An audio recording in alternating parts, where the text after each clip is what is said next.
If you've ever wondered in your medical billing business about payer guidelines and policies, where to find them, are representatives supposed to tell me where to find them, then this is the right video for you. So keep watching. So I got a question about payer guidelines and policies, and I'll put the comment on the screen.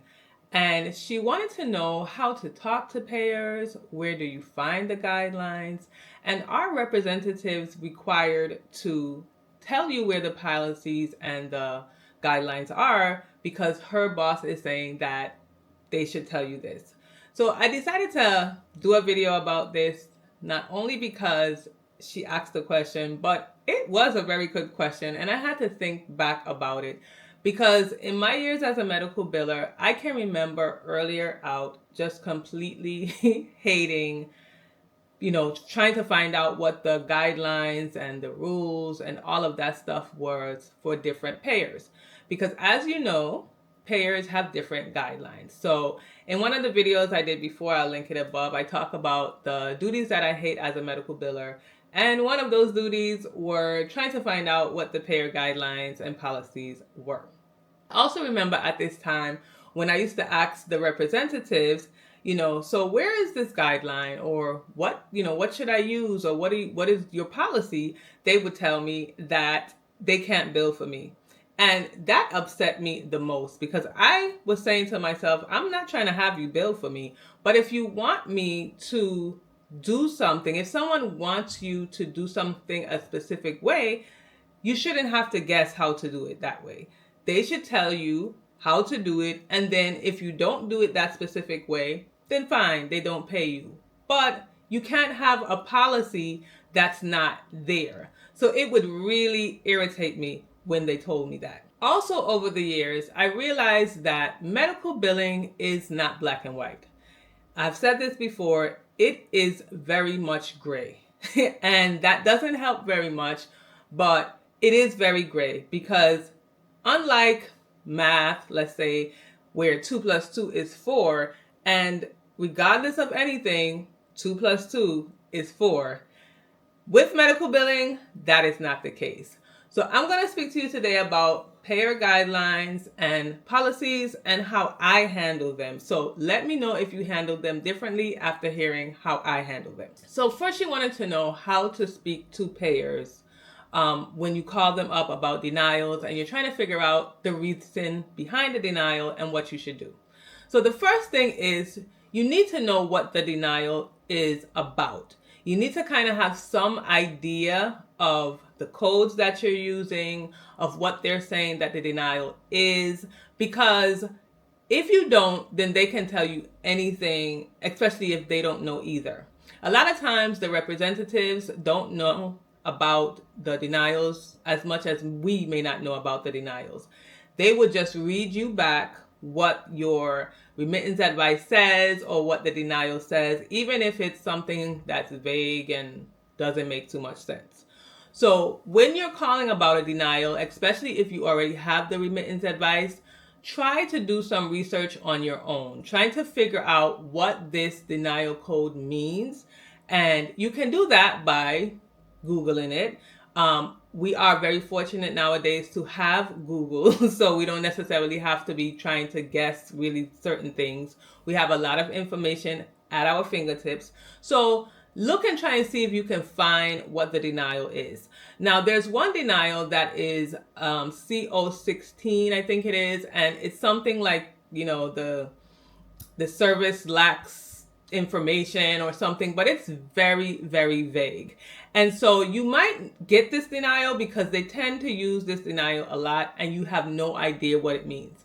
But before you jump on the phone and call them, you need to know, like I said, what you're billing for, what the procedure is, the diagnosis code. You need to know certain things so that when you do call them, they can't tell you something like, oh, well, an office visit can't be billed with a procedure. That's what that code means. And then you go back and realize that you never even billed an office visit. So that can happen. Also, you need to make sure that you are kind. And this one might sound like, whatever, that's not going to help. But being kind is important. I have been in calls with payers, and they might not have known what the information is, or they have read back to me what I just read, and I would, say, well, this is really vague, and I did read that, but it's still not making any sense. And because I'm kind to them, they may try to dig deeper. Now, they should have the policies there as well on their end of it, but they may have to go in further and look deeper. And I've heard a lot of times representatives say, well, we have one system with this and another system with that. And they might not want to look in that system. But if you're kind to them, if you're patient, then they might just say, you know what, hold on for a minute. Let me see what I can find for you. And I've had payers or representatives for payers do that for me and help me out along with that. Now, also, don't be afraid to go against or push against the representative a little bit. Again, like my example earlier on, they may say that the denial has to do with the office visit, and like I said, you can't bill it with a procedure or whatever it may be. And you know for sure that that is completely wrong.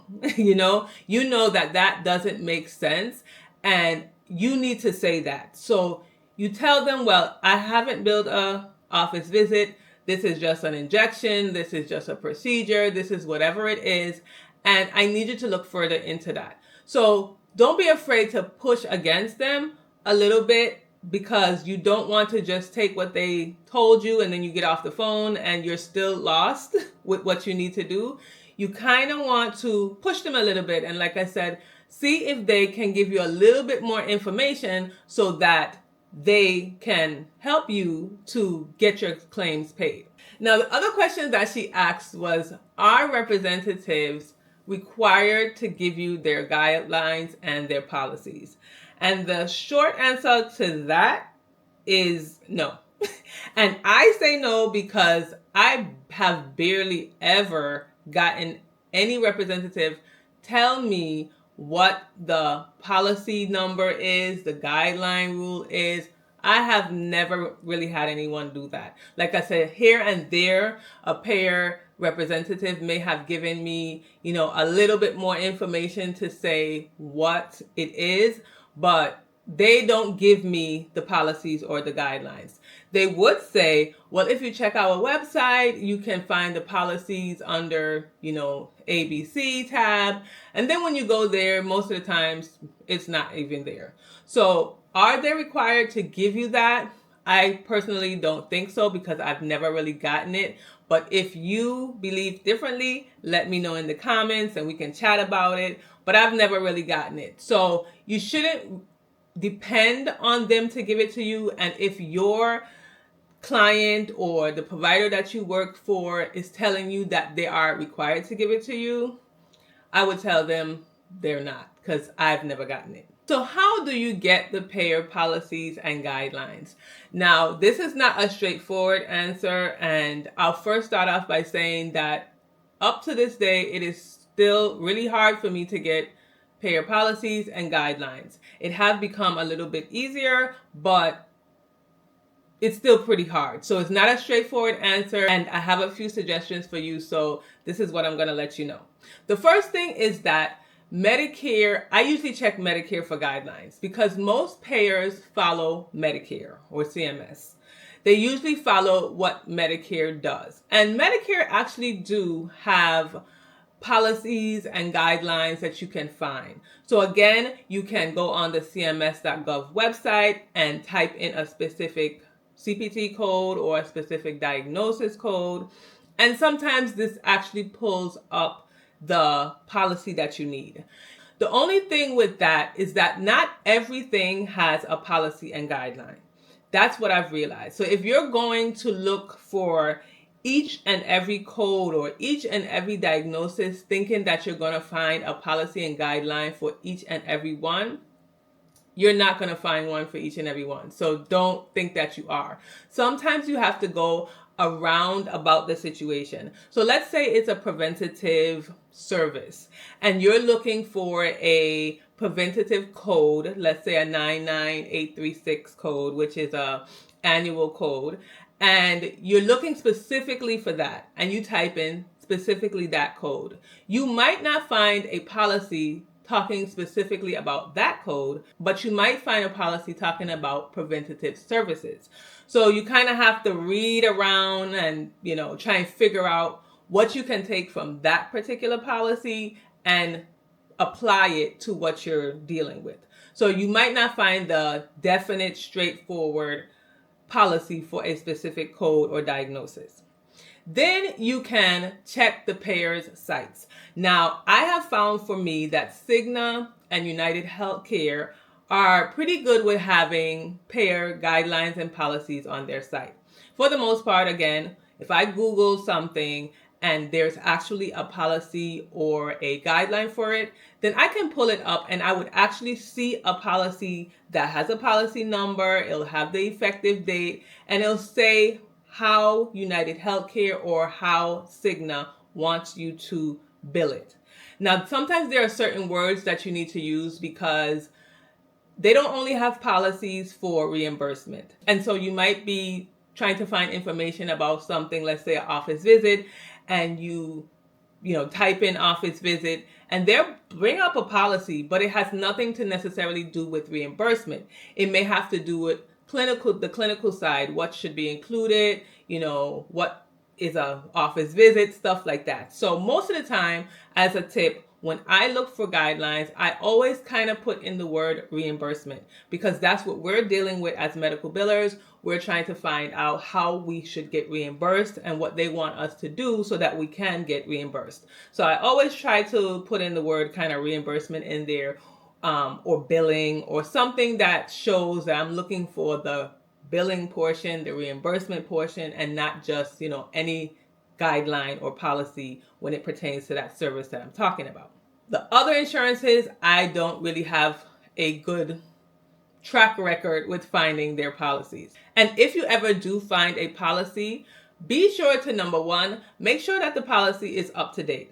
Because with CMS, with Medicare, they tend to update, amend, change policies. And they will tell you that this policy has been suspended and this is the new policy. So they're good with that. But you want to make sure that it is a current policy that you're following. Also, if you find policies, make sure that you save them. Save them somewhere that you can reference them, because you don't want to have to continue looking for the same policy over and over again when you need it, especially if you're billing for, one specialty. You have a lot of clients in this one specialty and you're billing for that all the time. Don't keep trying to find this policy, a month later, a week later, when you could have just saved it and you have it there. Also, when you have these policies, like I said, they are amended and updated sometimes. So if you notice that a policy is getting old, if you just downloaded this policy, it was effective May 1st, we're at the end of May, you might not have to look for it again because most likely they may not be updating it. But I would say, maybe every 3 to 6 months, just check to see if you can find another policy because they do update their policies. Then I use the CPT books and the IC10 book to look for policies and guidelines there. Now, they don't go into how Blue Cross Blue Shield may want it, how this one may want it, but there are modifiers, a section with modifiers. It explains what the modifiers are and what you use them for. And so you can use the CPT books to figure out which, maybe you didn't put this modifier and maybe it would need a modifier, so you can try using it. Also with the ICD-10 book, we might not use the ICD-10 code to the specificity that it needs to be, and so they might be denying it for that. So you can actually look in the ICD-10 codes and see what the codes are, if they're gone to the 7th digit, all of that stuff. So you can also check out the CPT codes and the HCPCS codes and ICD-10 code books to see if you can figure out why you're getting this denial, if you actually billed it correctly.